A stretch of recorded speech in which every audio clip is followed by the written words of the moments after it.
Oh, we're on the air. So Hafiz says this morning, with that moon language, admit something. Everyone you see, you say to them, love me. Of course, you do not do this out loud. Otherwise, someone would call the cops. Still, though, think about this.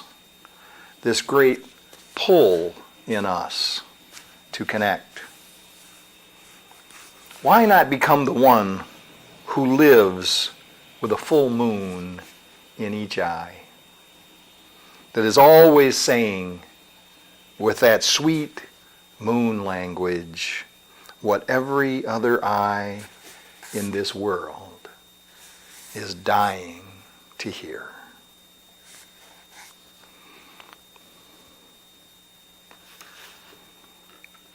That's nice. So this is why we're not doing it. And actually it's why we're saying to everyone, love me.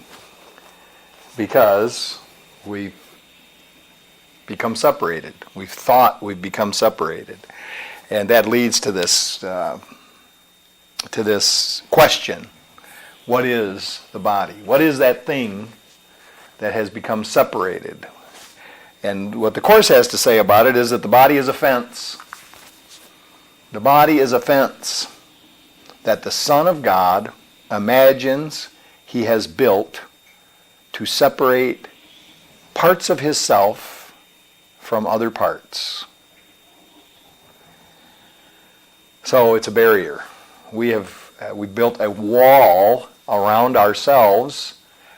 We think for protection, we think for safety, but it turns out that it's actually the opposite. But it is within this fence that he thinks he lives, to die as it decays and crumbles. For within the fence, he thinks that he is safe from love. Identifying with his safety, he regards himself as what his safety is. How else could he be certain he remains within the body, keeping love outside?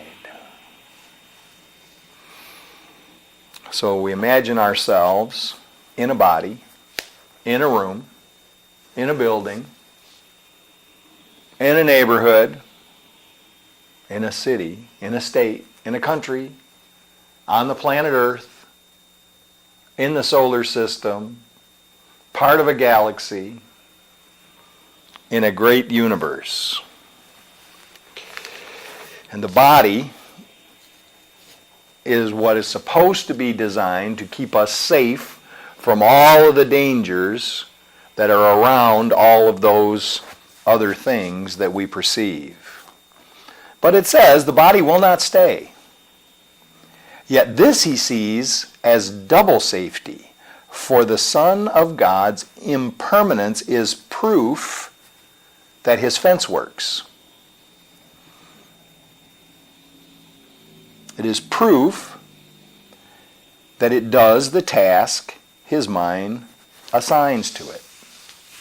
For if his oneness still remained untouched, who could attack and who could be attacked? Who could be victor and who could be his prey? Who could be victim? Who the murderer? And if he did not die, what proof is there that God's eternal Son can be destroyed? So this is all very important for the idea of separation, and to keep it all together and coherent, we really have to set up these roles between ourselves. So we build a fence around our body. Our brother builds a fence around his body, and this is like our defense against each other. And then we set the roles. We set the roles of who will then be the one who attacks, and who will be the one who is attacked. And of course we alternate in our role, because the only way we can attack is if we feel either imminent attack or that we have been attacked. And so then we look for who is going to win. And this is like this huge thing as being part of the body, as who is going to be the victor, who is going to overcome the other, who could be the prey, who could be the victim, who the murderer. Now this is, and see this one, it says who the murderer, who could be the murderer. So this is one of the things we witness all the time when we read the news. Somebody's murdering. I remember we've got a CD here, Lester Bowie, and he's doing a live show, and at the beginning they dedicate the show to a friend, and Lester says, I'm dedicating this song to our friend who was murdered. And I'm dedicating it to his family. I'm also dedicating it to the one who did the murdering. And this is like really, this is really an affirmation of forgiveness. And but we set up these roles. So temporarily, we have some of us who are assigned the role of murderer. Now, I'm not suggesting that we say that this business is all okay. All I'm saying is that we need to see it for what it is, that it's a game, it's an illusion, it's a dream, whatever you want to call it, that we have set up and we've assigned these roles. And the other thing is to accept the fact that actually any of us could play any of the roles given the proper circumstances and motivations. But what if he did not die? What if he did not die? Then there would be no proof that God's Son could be destroyed. And this is really the important point, is that the reason the fear is generated is because we actually think we're under threat, and that, well, we see the evidence. The evidence is decay. The evidence is the body falling apart. And if the body's not falling apart fast enough, we've got other evidence out there of people going around doing the murdering. So there's a lot of danger that continues to reinforce the idea that we are separate, that we are under threat. But here's what it says next. It says, the body is a dream. Didn't say dreamy, by the way. It says, the body is a dream. Like other dreams, it sometimes seems to picture happiness, but can quite suddenly revert to fear where every dream is born. So here is this disturbing thing about even when we're in our most happiest times, that even that generates out of this fear of separation. But it says then, and it gives us this wonderful line, it says, for only love creates in truth, and truth can never fear. Made to be fearful, must the body serve the purpose given it. But we can change the purpose that the body will obey by changing what we think it is for. So now it's telling us, and I think it might say a little bit later, but it says in other parts of the text, that the body is actually neutral.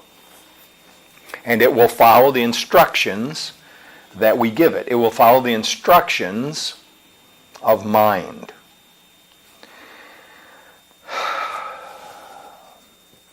The body is the means by which God's Son returns to sanity. So here is this first part saying that we can change this around. We can stop thinking about the body as a defense mechanism. Though it was made to fence him into hell without escape, yet has the goal of heaven been exchanged for the pursuit of hell. So we change our minds and say, okay, let me use, and to think about this, the use of the body would mean our everyday activities in this regard.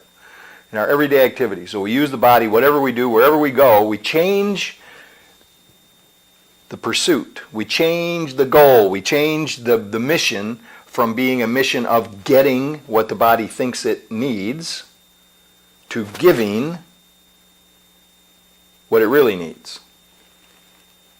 So we're going to exchange this idea of the pursuit of what we want to giving actually what we want so that we get what we really want.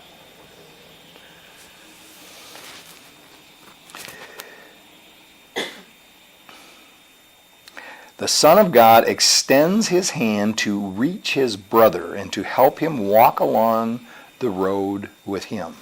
So here is the picture of it. And this is what we can visualize in this idea of how the body can change its role is for us to, and literally we can do this too. I mean, literally we can reach out to people. But most importantly, to see it in our meditation that we're going to begin to use the body as a communications device, a means to communicate love, to extend love, and in whatever activity that we may be involved in. The Son of God extends his hand to reach his brother and to help him walk along the road with him. So we see ourselves extending to our brother, and then both of us, all of us, walking along this road to where we're going, which is the return to love, the return to God. So now it says, now is the body holy. Now it serves to heal the mind that it was made to kill.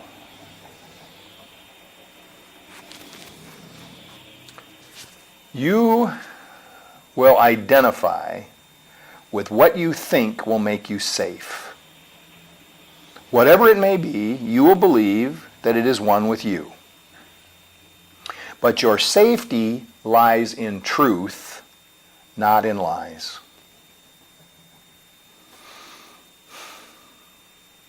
So love is your safety. Fear does not exist. Identify with love and you are safe. Identify with love and you are home. Identify with love and find yourself. So here is the essence of the practice, is that we change our identification. We identify with the ego, we identify with the id, we identify with the body serving those two things, then we are always caught in fear. We identify with love, the body is transformed into a vehicle to carry love into the world. And it's just a matter of how we identify. So we can think about it a different way. We can think about I want my identification not to be identification of I am my body, but rather the identification of I am spirit. And when my identification is that I am spirit, then, as it says here, the body becomes holy. Because spirit will inspire the body.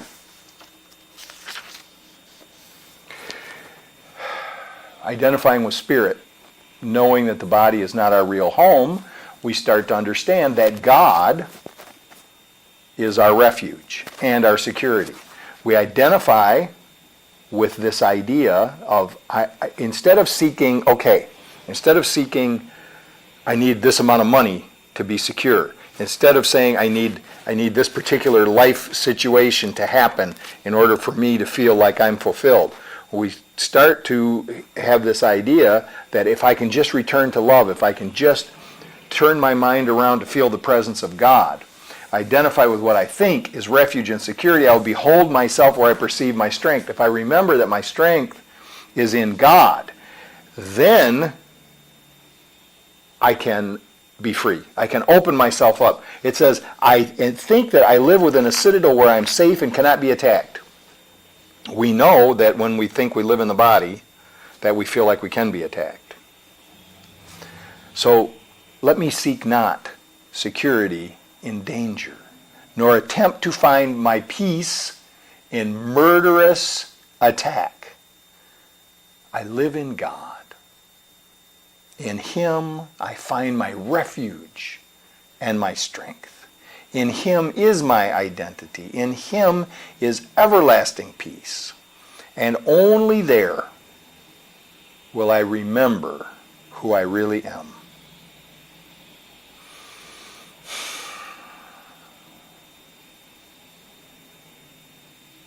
And so we pray, let me not seek for idols. I would come, my Father, home to you today. I choose to be as you created me and find the Son whom you created as myself.